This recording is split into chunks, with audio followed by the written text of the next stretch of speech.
At MIT, over 2,800 students have transformed their learning experience through a unique maker portal.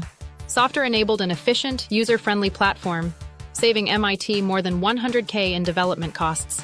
In just under 3 months, the Makerspace portal launched, revolutionizing hands-on learning across campus. Oliver Thomas, MIT's Maker Digital Systems architect, praised Softr for its powerful yet intuitive tools. The ethos Mens et Manus embodies MIT's commitment to blending theory with practical, hands-on experiences. Initially faced with challenges, the original portal struggled to adapt to the needs of its users.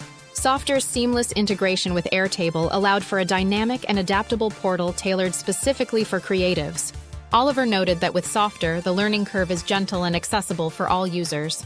Now users can innovate rapidly, creating pages and interfaces without any coding knowledge required. As MIT plans to expand, Softr will facilitate even more educational innovations in its thriving community.